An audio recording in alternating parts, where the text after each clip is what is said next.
प्रचंड पाप असू दे, प्रचंड पाप आणि अग्नीपासून भय, अग्नीपासून आणि पापापासून भयभीत व्हायचं नाही, अजिबात घाबरायचं नाही पापाला आणि अग्नीला.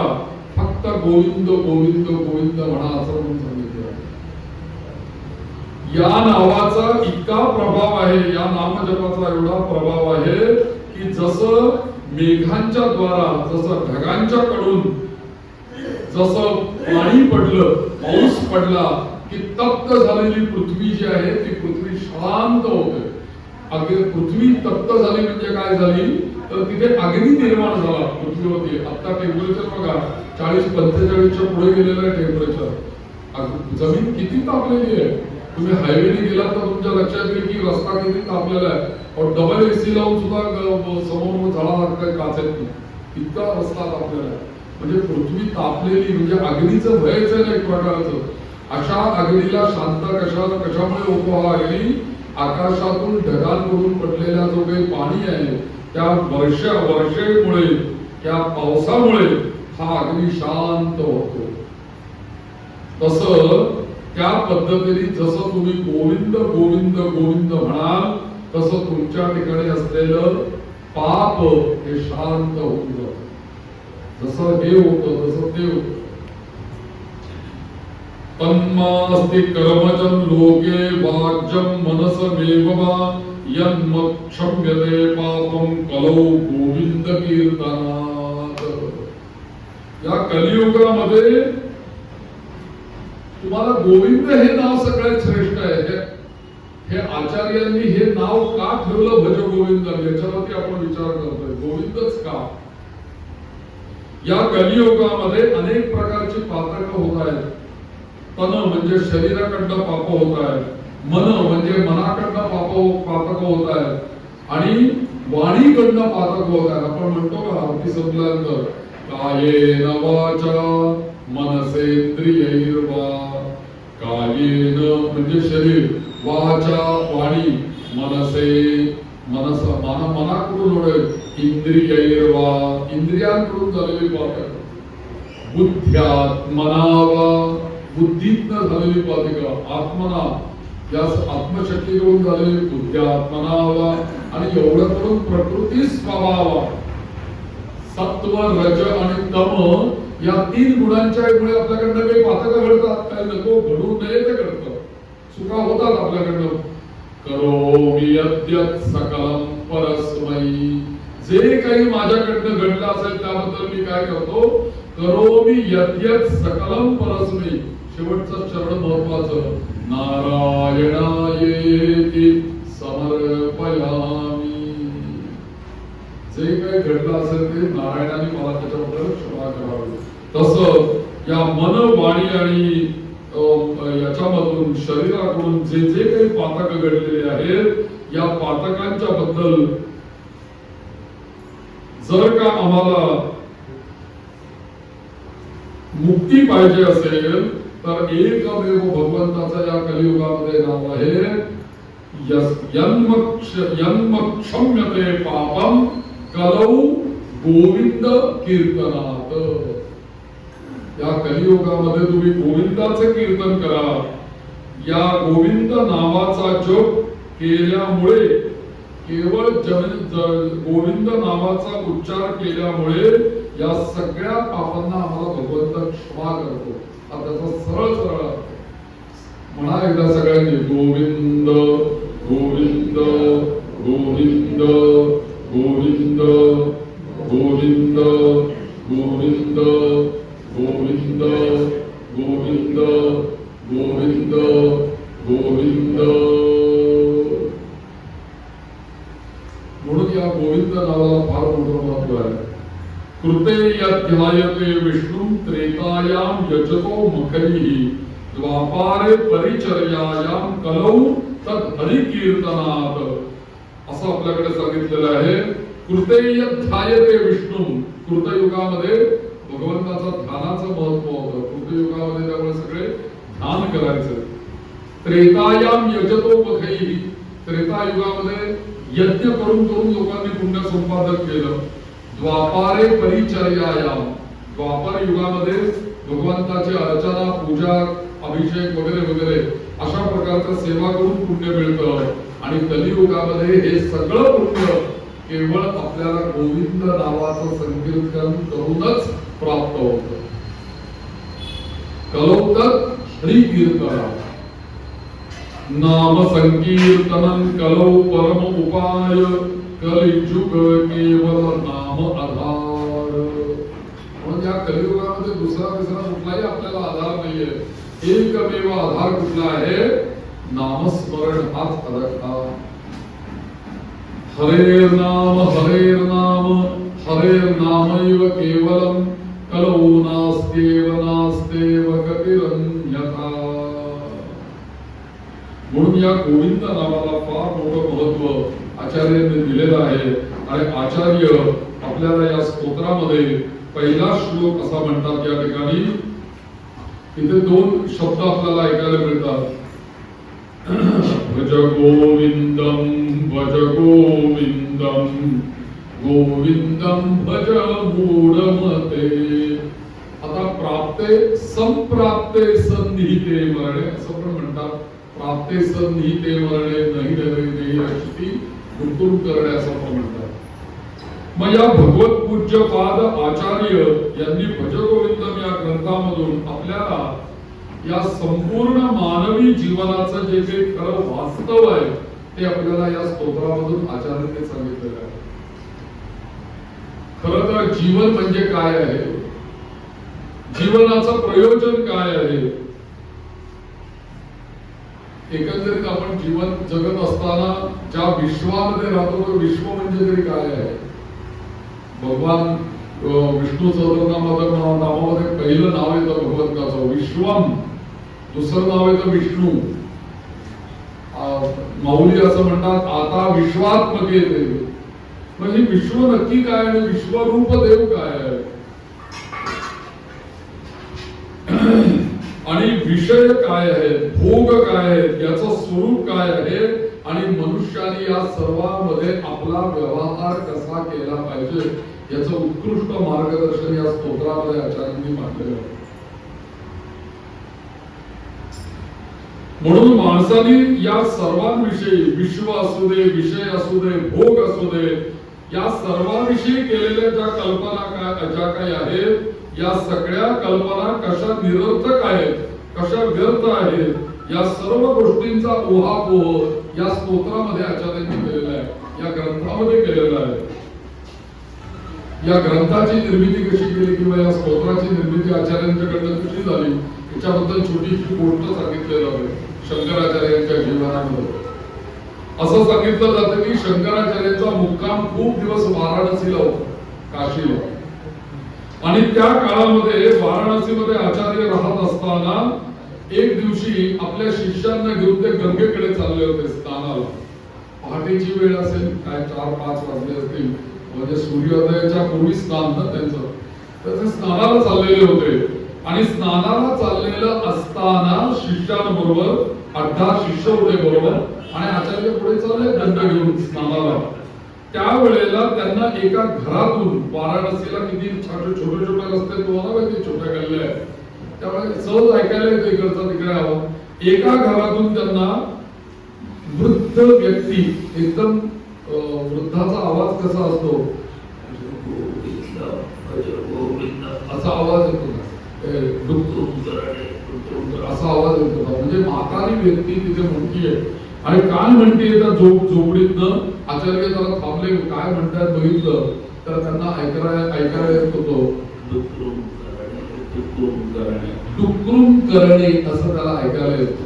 आचार्यांना ऐकायला डुक्रुम करणे हे पाणिनीय व्याकरणाचं एखादं सूत्र त्या वृद्धाकडून आचार्यांना ऐकायला आलं त्या घरात इथून जाताना. आणि तो वृद्ध जो होता तो सामान्य होता, तो महापंडित होता. त्यामुळे तो पंडित असल्यामुळे तो या व्याकरणाचं सूत्र पाठ करत बसला होता, डुक्रुम करणे. आणि हे पाहून या आचार्यांना दया आली आणि म्हणाले हा आता वृद्ध झालाय, 75-80%, 95% लाकडं गेली वैकुंठामध्ये आणि हा आता डुकरून करणे का होतोय ते त्याचा उपयोग नाही डुकरून करण्याचा. इथे व्याकरणाची सूत्र करून आपल्याला गती मोक्ष मिळणार नाहीये, मुक्ती मिळणार नाहीये. मग त्याला उपदेश देण्याकरता जे स्तोत्र आचार्यांच्या मधून बाहेर पडलं म्हणून ते म्हणले, अरे वेड्या तू डुकरून करणे दे सोडून, मूढमते मूर्खा ते जप करू नको, त्याचा काही उपयोग नाही. तू कशाचा जप कर, भज गोविंद. म्हणून आचार्य म्हणतायत की अरे वेड्या तू ह्याचा कसला पाठ करत बसलाय, त्याच्यापेक्षा तू काय कर. म्हणून आचार्यांच्या तोंडातून तिचा पहिला शब्द आला, भज गोविंदम भज गोविंदम. शब्द त्याची सुरुवातच भज गोविंदम असणार. आणि आता तुझा एवढा मृत्यू जवळ आलाय तर तू किती पाठ करतोय, डुकरून करणे सूत्र पाठ करत बसलाय, त्याचा काही उपयोग नाही, ते मोक्ष नाही देणार. आता तुला असा जप केला पाहिजे की गेलं केलं प्रकारेण पुनरपि जननम पुनरपि मरणम या साखळीतून तू मुक्त झाला पाहिजे. असं काहीतरी जप झाला पाहिजे तुझ्याकडनं. म्हणून हे वृद्ध माणसा, तू आता वृद्धावस्थेत पदार्पण केलंय, तुझं शरीर गलित गात्र झालंय, तुला नीट बोलता येत नाही, उभा राहता येत नाही, चालता येत नाही, अशी तुझी अवस्था झाली आहे. मृत्यू केव्हा तुझ्यावरती झडप घालेल, काळ केव्हा तुला पकडेल हे सांगता येत नाही. आणि अशा वेळेला तू हे डुकरून करणे सूत्र पाठ करत बसलाय, काय काय उपयोग आहे पुढे. मग या पाठांतराचा काही तुला उपयोग होणार नाही. या व्याकरणाचं ज्ञान तुला या मृत्यूपासून तुला रक्षण नाही करू शकणार. आणि म्हणून हे मूढमती म्हणजे हे मूढ बुद्धी पुरुषा, तू आता काय कर, हे सगळं सोडून दे, हे सगळं सोडून दे आणि तू एकच कर, आता गोविंदाला तू भज.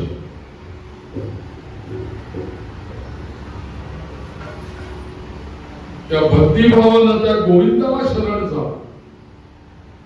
अशा अर्थाचं हे स्तोत्र, अशा अर्थाचा स्तोत्र श्लोकाने या भज गोविंदाची सुरुवात होते. एकंदरीत या संपूर्ण स्तोत्रामध्ये जर का आपण श्लोक मोजले तर या स्तोत्रामधल्या श्लोकांची संख्या फक्त 12 आहे बरं का. 12 श्लोकांचंच हे स्तोत्र आहे. शंकराचार्यांनी जेव्हा याची रचना केली तेव्हा 12 श्लोकांची रचना केलेली होती. आणि या स्तोत्राला मोह मुद्गल स्तोत्र असं म्हटलेलं आहे. मोह मुद्गल स्तोत्र. आणि किंवा 12 श्लोक असल्यामुळे या स्तोत्राला म्हणतात द्वादश मंजरिका स्तोत्र असं म्हणतात. पुढे या आचार्यांच्या बरोबर 14 विद्यार्थी होते, शिष्य होते. या 14 शिष्यांनी काय केलं की आचार्यांच्या तोंडातून 12 श्लोक ऐकले आणि पुढे प्रत्येकाने एक एक श्लोक त्याला जोडला त्या काव्याला. म्हणून ते 12 अधिक 14 पुन्हा 14 श्लोक त्याच्यामध्ये वाढले. प्रत्येक शिष्याचा एक एक श्लोक त्याच्यामध्ये जोडला गेला. 14 श्लोक रचले गेले आणि हे सर्व श्लोक मिळून भज गोविंदम हा सुंदर आणि बोधप्रद असं ग्रंथ निर्माण झाला किंवा हे स्तोत्र निर्माण झालं. मूळ आचार्यांचे किती आहेत? 12 श्लोक आहेत. प्रत्येक शिष्याने एक एक केला ते 14 त्याच्यामध्ये अधिक झाले. आणि या सगळ्या श्लोकांचं शिष्यानी पण जे श्लोक केले ते पण आणि आचार्यांनी केले ते श्लोक पण याच्यामधलं जे ध्रुव पद ठेवलेलं आहे प्रत्येक श्लोकानंतर ते सर्वांनीच भज गोविंदम हे ठेवलेलं आहे. हे ध्रुव पद आहे. जसं आरतीमध्ये असताना जय देव जय मंगल मूर्ती दर्शन मात्रे मन काम, हे ध्रुव पद आहे. कामनापूर्ती जय देव, प्रत्येक कडव्यानंतर ते येणार ना. तसं या संपूर्ण स्तोत्रामध्ये प्रत्येक श्लोकामध्ये ध्रुव पद ठेवले. भज गोविंदम गोविंदम भज मूढमते, हे प्रत्येक श्लोकामध्ये ठेवलेलं आहे. म्हणून हे ध्रुवपद आहे. काही ग्रंथांमध्ये याच्यामध्ये पाठभेदही आढळतात परंतु अर्थामध्ये काही फरक नाहीये. पाठभेद आहे पण अर्थ तोच आहे या सगळ्या श्लोकांचा. आणि या श्लोकांचा क्रमही काही काही ठिकाणी भिन्न भिन्न दिसतो. आता एवढा हजारो किती वर्ष झाली या स्तोत्राची रचना करून? 2500 वर्ष झाली. 2500 वर्षापूर्वी केलेले स्तोत्र आहे. त्यामुळे त्याच्यात थोडासा काही क्रमामध्येही बदल झाला, परंतु अर्थामध्ये काही बदल झालेला नाही. अर्थ तसाच लागतो त्याचा. म्हणून या स्तोत्राचं भावपूर्ण पठण करणं, याचं जर का भावपूर्ण पठण आपण केलं, याचं जर का मनोमन चिंतन केलं, आजपासून आपण रोज चिंतनच करणार आहोत एकेका श्लोकावरती, तर चिंतन जर का केलं तर माणसाच्या मनामध्ये काय होईल की आपल्याकडे जे काही षड्रिपू आहेत आपल्याकडे, ते कोणकोणते आहेत? काम, क्रोध, मद, मोह, मत्सर. लोभ, काम, क्रोध, लोभ, मद, मोह, मत्सर. तर याच्यामध्ये काम, क्रोध, लोभ, याच्यामध्ये काम, क्रोध, मोह आहे. तिसरा नंबरचा मोह, म्हणून या स्तोत्राचं नाव आहे मोह मुद्गर स्तोत्र. तर हा जो काही मनामध्ये असलेला काही षड्रिपूंमधला एक शत्रू मोह, हा मोह आसक्ती, थोडक्यात मोह म्हणजे काय? आसक्ती प्रत्येक याच्यामध्ये असलेली. आम्हाला गती का मिळत नाही, आम्हाला मोक्ष का मिळत नाही, कारण आम्ही अडकून राहिले म्हणून. एखाद्या त्या माकडाचं उदाहरण नाही का ते? माकड एका माठामध्ये, छोट्या तोंड असलेल्या माठामध्ये फुटाने भरून ठेवलेले आहेत आणि माकडाने आत हात घातला आणि त्याच्यामध्ये मुठभर त्याने ते चणे उचलले त्यातले आणि हात बाहेर काढायला लागला, तर ते हात बाहेर येईना त्याचा, त्या मडक्यातून. तर तोंड लहान होतं, जाताना हात गेला, येताना मूठ झाल्याबरोबर हात बाहेर येईना आणि ते माकड इकडे तिकडे सैन्यावर पळायला लागलं त्या माठाचे. मला माठाने म्हणजे त्याला असं वाटायला लागलं की मला पकडलं, मला पकडलं, मला पकडलं, मला पकडलं. कारण का त्याचा हात अडकून राहिला. पण त्याला कोण कसं लागलं की अरे तुझी चण्याची मूठ पकडून ठेवली, ती सोड, माटे खाली पडेल, चणे सुटतील आणि तूही झाडावर पडून जाशील. तसं ही जी आसक्ती आहे, हा जो मोह आहे, हा मोह कुठेतरी कमी व्हावा म्हणून उपदेश आपल्याला आचार्यांनी ज्या स्तोत्रामध्ये केला, त्या स्तोत्राला मोह मुद्गर स्तोत्र असं. म्हणून प्रत्येक चरणामध्ये, प्रत्येक याच्यामध्ये आचार्य आम्हाला ते सांगतायत की तुझा मोह कसा कमी होईल. या स्तोत्राचं अजून एक नाव आहे बरं का, मोह मुद्गर स्तोत्र असं आहे. तसं या स्तोत्राला चरपट पंजरिका असं पण म्हणतात. चरपट पंजरिका म्हणजे काय की चरपट म्हणजे खमंग. आपण म्हणतो ना उपदेश केला, खमंग उपदेश, कान उघडणी केली त्याला त्याची खमंग. तर तो खमंग जो आहे ना त्याला चरपट असं म्हणतात. म्हणून खमंग खुशखुशीत असं, आणि पंजरिका म्हणजे पुरी खाद्य असं याच्यामध्ये आहे. म्हणून चरपट पंजरिका म्हणजे खमंग खाद्य असा त्याचा सरळ अत्यंत सोप्या भाषेत सखल उदाहरण देऊन अत्यंत स्पष्ट शब्दात झणझणीत केलेला उपदेश म्हणजे हे स्तोत्र. म्हणून खमंग म्हटलेलं आहे, चरपट पंजरिका. तर असं हे स्तोत्र, आणि इतकं सुंदर आहे ना, मधुर स्तोत्र आहे, खरोखर मधुर स्तोत्र आहे. मधुर आहे, लयबद्ध आहे. तुम्ही तबल्यावरती टाळ्या वाजवून हे स्तोत्र छान म्हणू शकता आणि म्हणण्याचा तुम्हाला आनंद मिळेल. इतकं सुंदर स्तोत्र आहे, तालबद्ध आहे. या स्तोत्रामध्ये तर्क, कुतर्क, युक्तिवाद, अजिबात अवघड समीकरण याच्यात काही नाही. सरळ सरळ सरळ सामान्य माणसाला सुद्धा कळेल असं स्तोत्र आहे. आपल्या गुरूंनी आणि आचार्यांनी अत्यंत तळमळीने केलेला उपदेश या स्तोत्रामध्ये सांगितलेला आहे. आणि म्हणून आदि शंकराचार्यांच्या अक्षर वाङ्मयातला हा सर्वात मोठा, अत्यंत महत्वपूर्ण असा काव्य आहे, ग्रंथ आहे. या स्तोत्राची सुरुवातच केलेली आहे. सर्वांनी म्हणा, भज गोविंदम भज गोविंदम गोविंदम भज मूढमते भज गोविंदम भज गोविंदम भज गोविंदम भज गोविंदम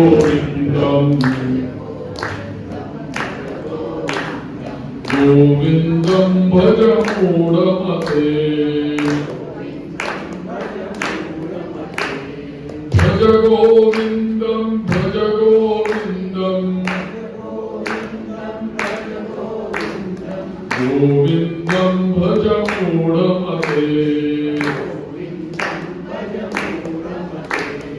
संप्राप्ते सन्निहिते काले संप्राप्ते सन्निहिते काले नहि नहि रक्षति दुःखुरुं करणे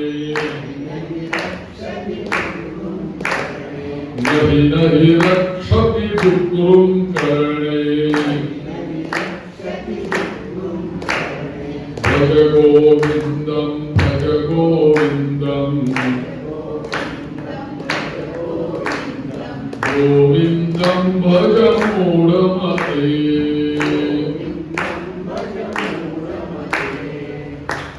गोविंद भगवान की जय।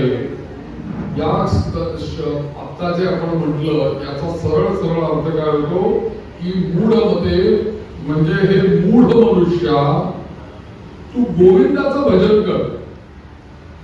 अरे मृत्यू समीप आला असताना त्या मृत्यूपासून व्याकरण शास्त्र तुझं रक्षण करणार नाहीये।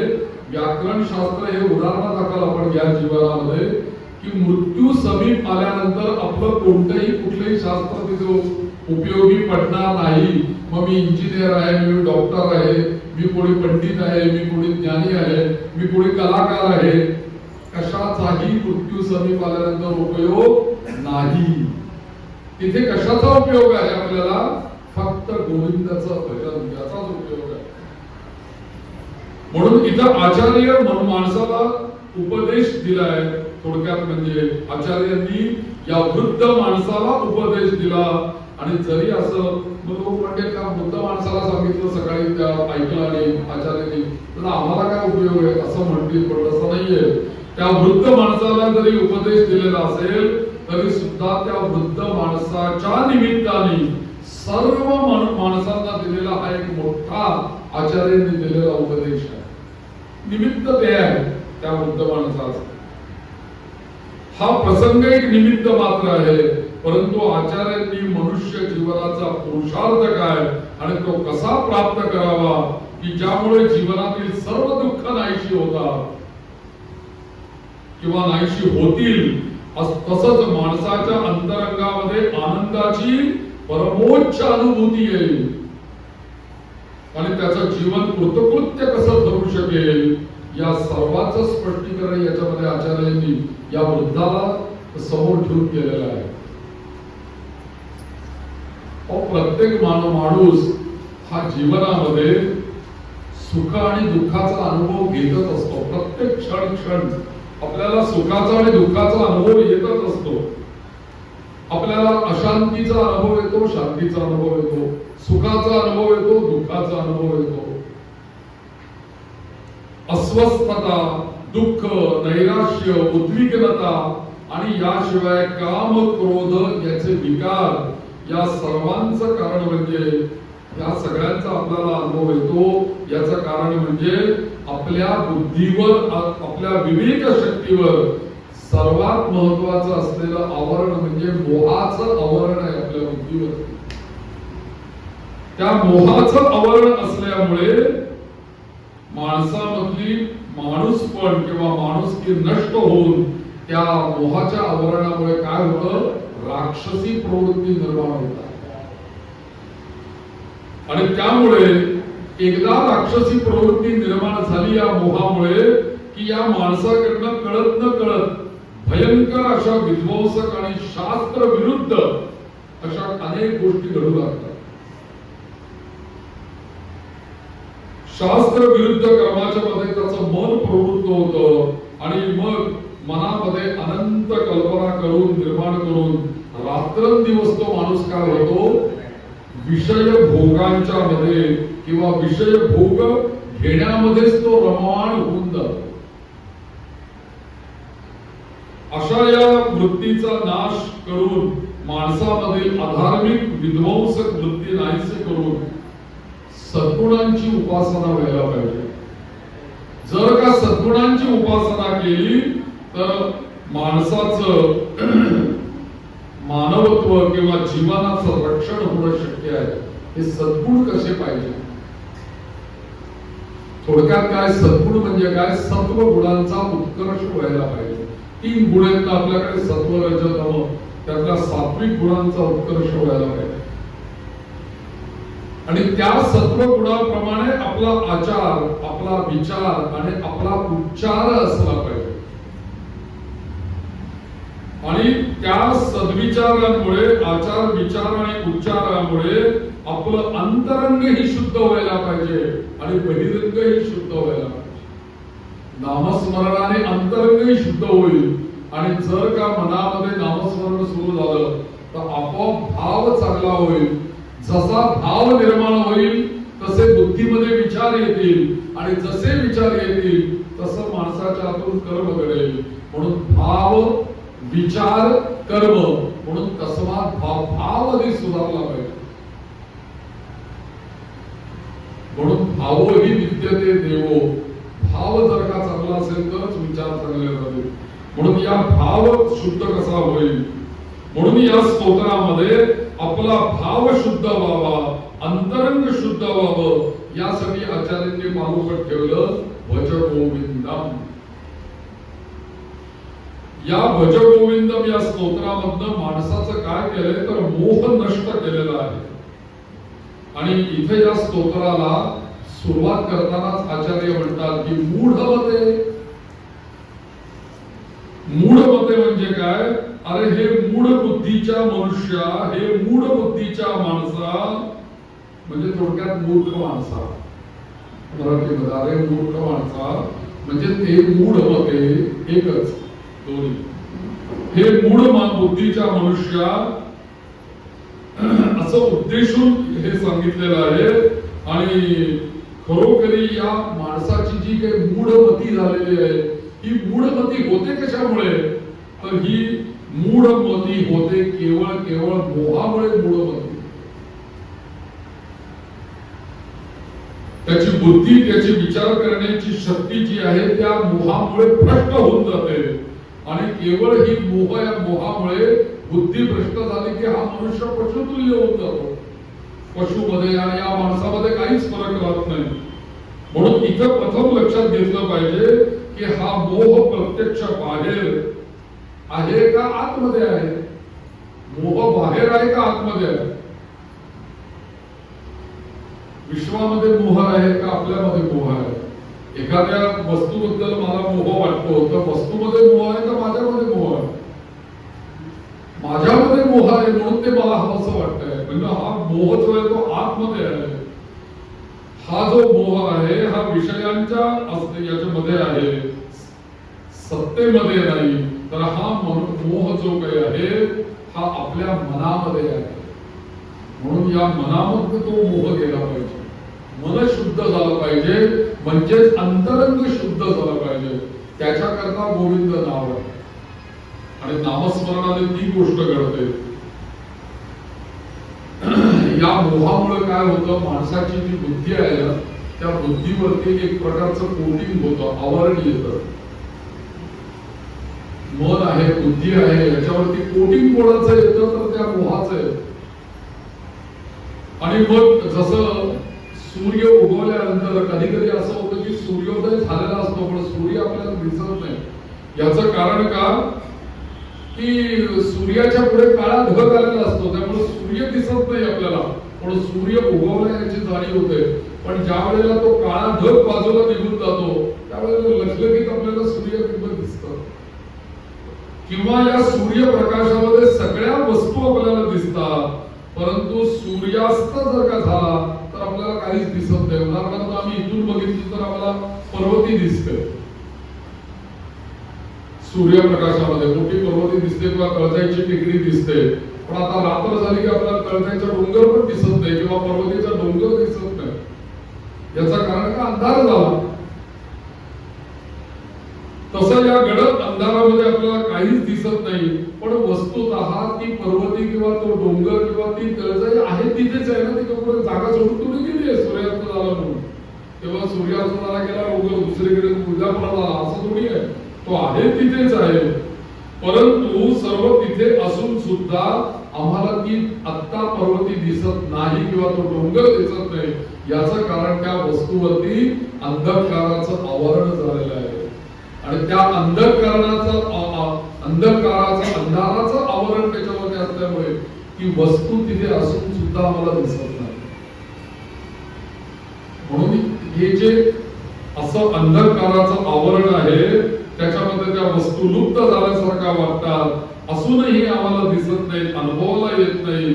त्याचप्रमाणे माणसाच्या अंतरंगामध्ये चैतन्य स्वरूप, शांत स्वरूप, आनंद स्वरूप, कारण एकाच स्तोत्रामध्ये आचार्य ओळख करून देतात आणि सांगतात की बाबा आपलं स्वरूप कसं आहे. चिदानंद रूप शिवोहम शिवोहम चिदानंद रूप शिवोहम शिवो. माझं स्वरूप कसं आहे, माझं स्वरूप आनंद स्वरूप आहे, माझं स्वरूप कसं आहे शांत स्वरूप आहे, माझं स्वरूप कसं आहे चैतन्य स्वरूप आहे. परंतु मला त्याची जाणीव होत नाही.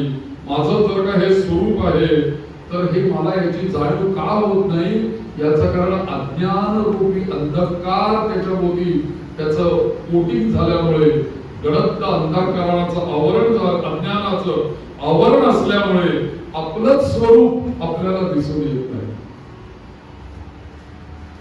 आणि म्हणून या अज्ञानाच्या आवरणामुळे मोह निर्माण होतो, अविवेक निर्माण होतो आणि त्यामुळे आपल्याच माणूस काय करतो की सत्याला असत्य म्हणू लागतो आणि असत्य, अनित्य, दृश्य, नाशवंत जे काही आहे त्यालाच तो सत्य म्हणायला.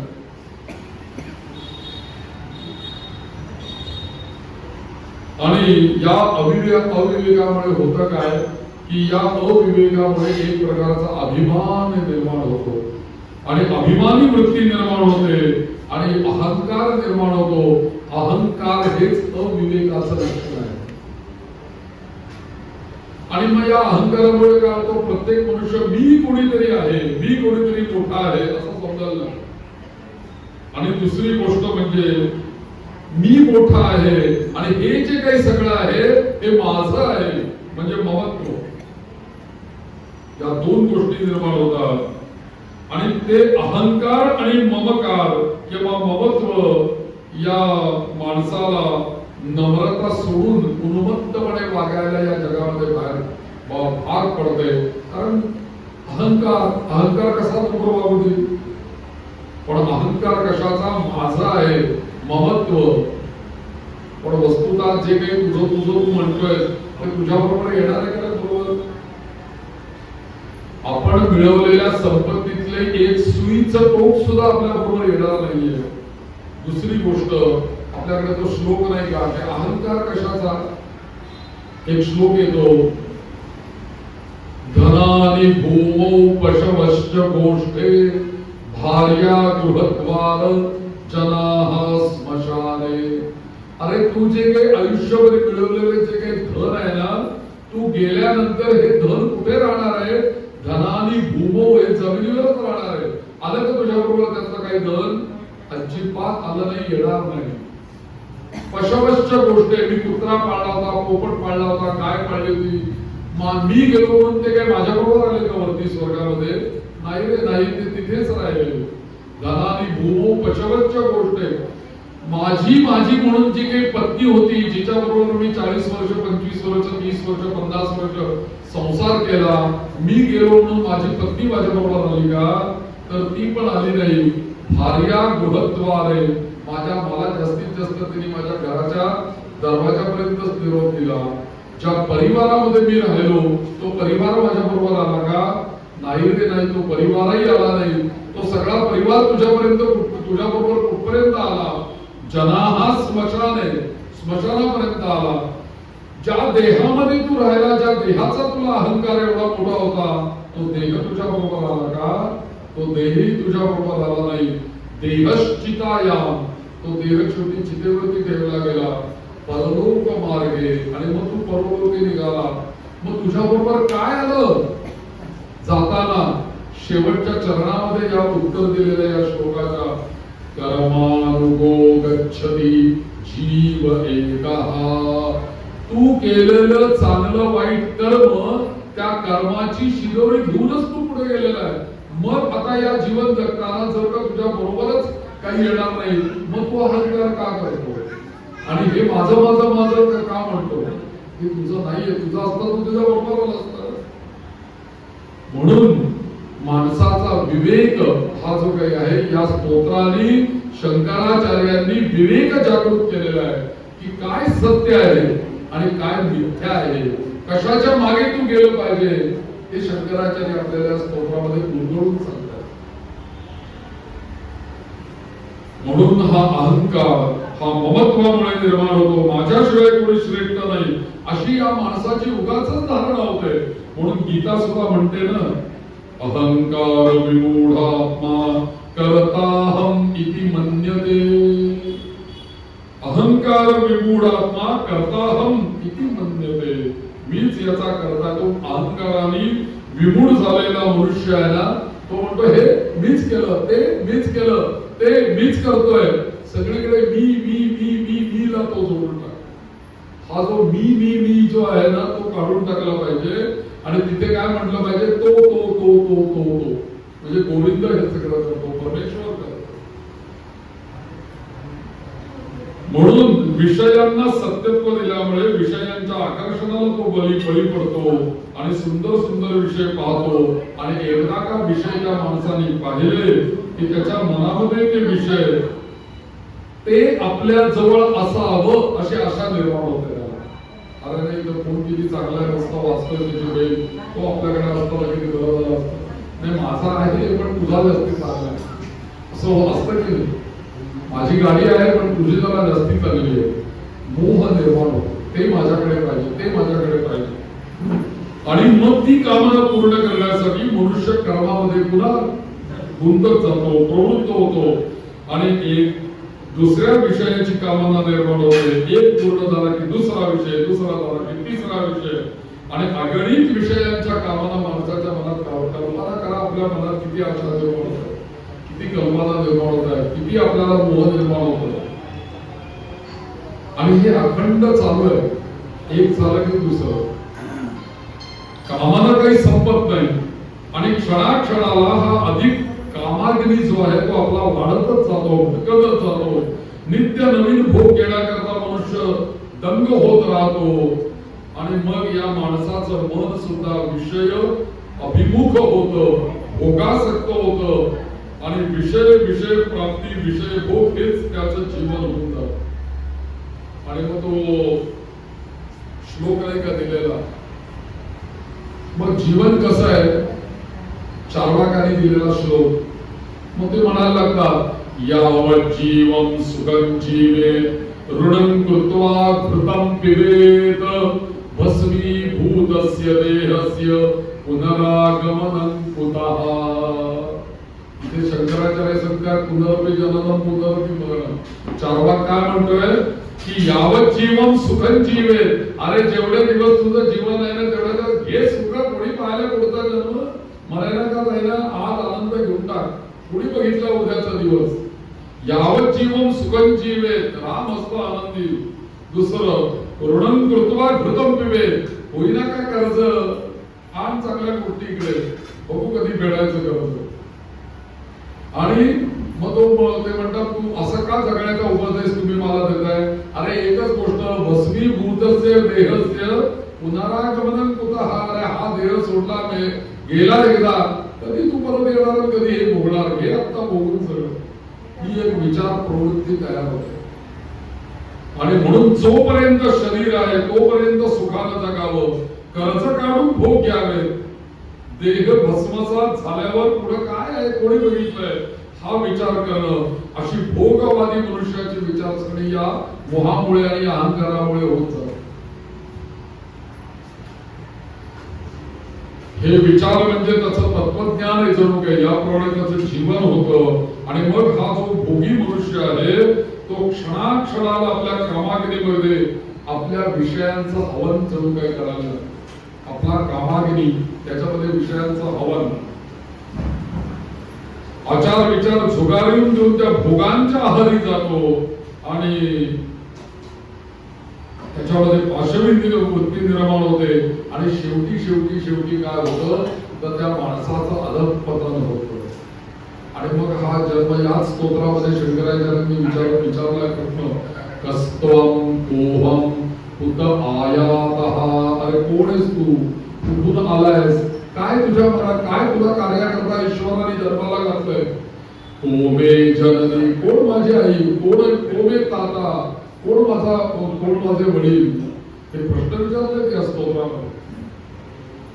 म्हणून या मनुष्याचा जीवनाचा नाश आहे आणि अशा मनुष्याचं एक सुभाषित येतं, येषां न विद्या न तपो न दानम, येषां न विद्या न तपो न दानम, ज्ञानं न शीलं न गुणो न धर्मः, ते मृत्युलोके भुवि भारभूताः, मनुष्य रूपेण मृगाः चरन्ति.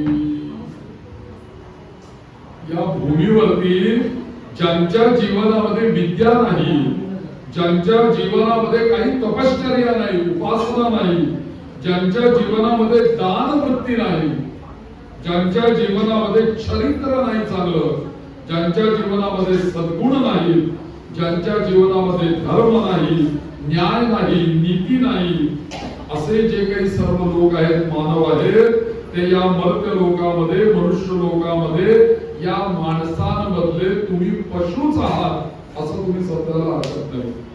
हे सुभाषित म्हणताय.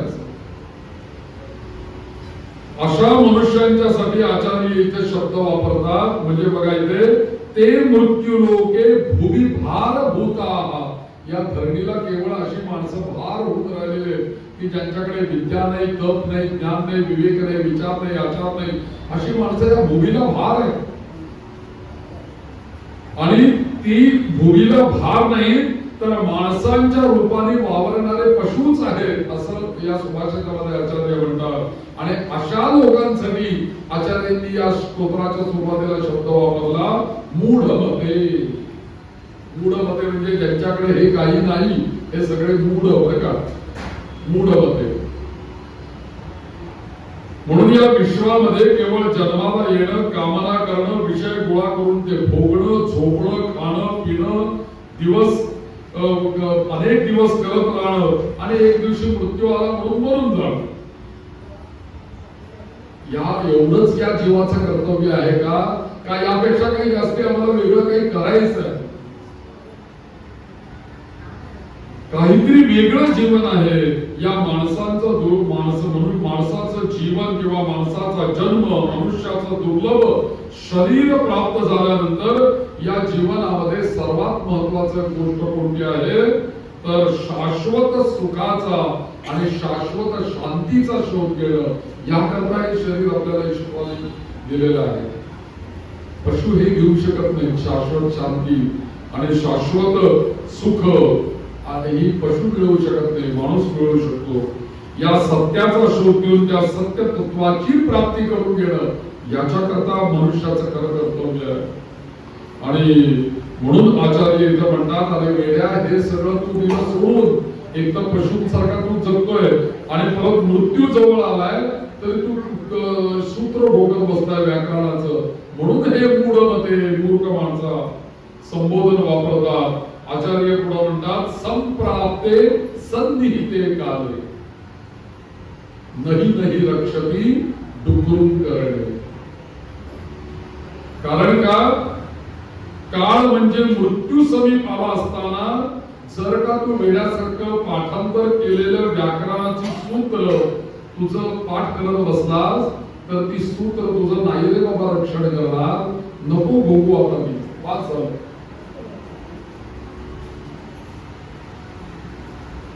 ही सूत्र पाठ करायची, भाषा ज्ञान ग्रहण करायचं. त्या ज्या वयामध्ये तू ते करायचं होतं त्या वयामध्ये करून झालं तुझं. त्याची परीक्षा झाली, तुला तुझा सत्कार झाला, सगळं झालं. त्यामुळेच तू एवढा मोठा पंडित झालाय. ते त्यावेळेस तुला करायचं होतं त्यावेळेस तू ते केलं आणि आता मात्र त्याचा तुला उपयोग नाही. आता वय झाल्यानंतर मृत्यू जवळ यायला लागलेला आहे, अशा वेळेला हे सगळं तू आता सोडून दे आणि केवळ ईश्वराचं चिंतन कर. ईश्वराचं चिंतन करण्याऐवजी जर का तू ही सूत्र पाठ करायचा प्रयत्न करत बसलास तर हा मूढमते आहे, मूर्खपणा आहे. म्हणून शाब्दिक ज्ञान किती जरी असलं, थोडक्यात सांगायचं तर किती शब्द पांडित्य जरी असलं तरी त्याचा काही उपयोग नाही. शाब्दिक पांडित्य तुम्हाला मृत्यूपासून वाचवू शकत नाही. शाब्दिक पांडित्य तुम्हाला मोक्ष देऊ शकत नाही. तुम्हाला त्याच्याकरता या मृत्यूच्या भीतीला सोडू दे शकत नाही शाब्दिक पांडित्य. याचा अर्थ काही लोकांना असं वाटेल की आचार्य ज्ञानाचा, विद्येचा किंवा व्याकरणाचा निषेध करतात असं वाटेल, पण तसं मात्र नाहीये.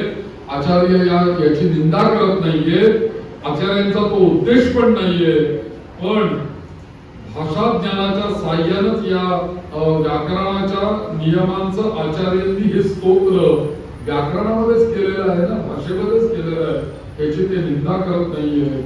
आणि इतर अनेक स्तोत्र शंकराचार्यांनी रचले, ते कशाला याची निंदा करतील या ज्ञानाची? तसं नाहीये. भाषा शिकायची तर व्याकरण आलंच पाहिजे. भाषेचं ज्ञान हे भाषेच्या ज्ञानामधूनच बाह्य विश्वाचं ज्ञान होतं, आचार्यांना माहिती आहे. आणि म्हणून जसं जसं माणसाचं ज्ञान वाढतं तसं तसं जितकं ज्ञान होतं तितक्या प्रमाणात माणसाला स्वतःच्या अज्ञानाची पण जाणीव होत असते. जितके आपण ज्ञानी होतो, एखाद्या माणसाला विद्वान आपण वाटतो, पण एखाद्या विद्वत परिषदेमध्ये किंवा एखाद्या नवीन ठिकाणी जर का आपण गेलो आणि तिथे जर का काही मंडळी बघितली तर आपण किती पाण्यात आहोत हे आपल्याला कळतं. आपण किती विद्वान आहोत हे आपल्याला बरोबर कळतं. ही एक आपली स्वतःचीच आपल्याशी घेतलेली परीक्षा आहे. म्हणून माणसाने आपल्या अज्ञानाच्या कक्षा ज्या आहेत त्या लक्षात घेतल्या पाहिजेत. आणि मग त्यावेळेस आपल्याला असं समजतं की या विश्वामध्ये संपूर्ण सागर ज्ञानाचा भरलेला आहे.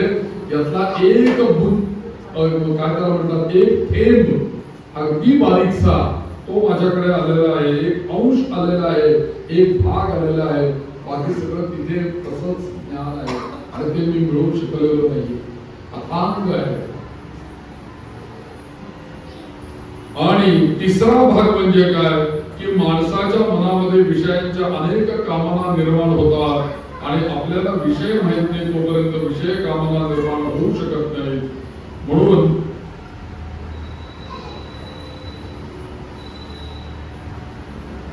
जोपर्यंत आपण एखादा विषय पाहत नाही तिथपर्यंत त्याच्याविषयी आपल्याला मोह निर्माण होत नाही. उदाहरणार्थ एखादा अमेरिकेतली एखादी वस्तू जी आपल्याला माहित नाही ती आपण बघितली नाही तर मोह कशाला निर्माण होईल. पण चुकून जर का आपण कधी अमेरिकेत गेलो आणि ते मी त्यावेळेस गेलो होतो त्यावेळेस ते पाहिलं होतं, फार सुंदर होतं, मोह निर्माण झाला. मी ते पाहिलं ना, ते जिथपर्यंत आपण ते पाहत नाही तिथपर्यंत आपल्याला त्याच्याविषयी मोह नाही. पण एकदा का त्याच्यावरती आपली दृष्टी गेली ते पाहिलं की त्याच्याविषयी मोह निर्माण होतो. आणि मग ते मला पाहिजे याच्याकरता मनुष्य धडपडू लागतो आणि मग ती कर्म करू लागतो आणि त्या कर्माच्या साह्याने इच्छित भोगाची कदाचित नशीब असेल तर ते प्राप्तही होतं, ते मिळतही असंख्य. पण ते प्राप्त होऊन थांबत नाही, त्याच्या पुढचं काहीतरी पाहिजे म्हणून तो परत विचार करू लागतो. अशा पद्धतीने न जातो कामः कामानां उपभोगेन शाम्यति हविषा कृष्णवत्मेन भूय एवाभिवर्धते. याचं एकच उत्तर म्हणजे महाभारतामधला हा श्लोक आहे की प्रज्वलित अग्नीमध्ये कितीही तुम्ही इंधन जर का टाकलं तर अग्नी हा शांत न होता होणारे काय, त्या अग्नीचा अधिक भडका होणार आहे.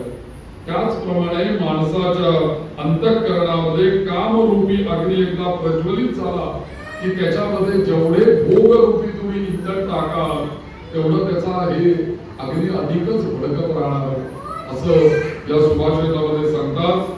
म्हणून भज गोविंदम भज गोविंदम गोविंदम भज गूढमते संप्राप्ते सन्निहिते काले नहीं नहीं रक्षती दुःखून करणे. आज पहिला श्लोकाचा थोडाफार आपण एक बघितलेला आहे. आपल्याला हे 13, 12, 13 श्लोक आहेत, याचा सगळ्याचा विचार एकत्रित आणि वरचे नंतरचे 24 श्लोक जे आपण घातलेले त्याचाही विचार या 5-6 दिवसामध्ये आपल्याला करायचा आहे. तर उद्या बरोबर 5:30 ते 7:30, आता 7:30 वाजले, तर 2 तास आपण रोज याचा विचार करूया. एक श्लोक थोडे काही संस्कृत शब्द अवघड आहे, सोपं करून सांगण्याचा मी प्रयत्न करतो. जास्तीत जास्त याचं चिंतन तुम्हालाही आणि मलाही हे उपयोगी आहे. तर उद्यापासून आपण त्याचा अधिक विचार करूया. झालेलं जे काही आज प्रवचन सेवा आहे त्या पुरुषोत्तमाच्या चरणी अर्पण करूया. एक मिनिटभर नामस्मरण करूया आणि थांबूया. श्रीराम जय राम जय जय राम. श्रीराम जय राम जय जय राम. श्रीराम जय राम जय जय राम.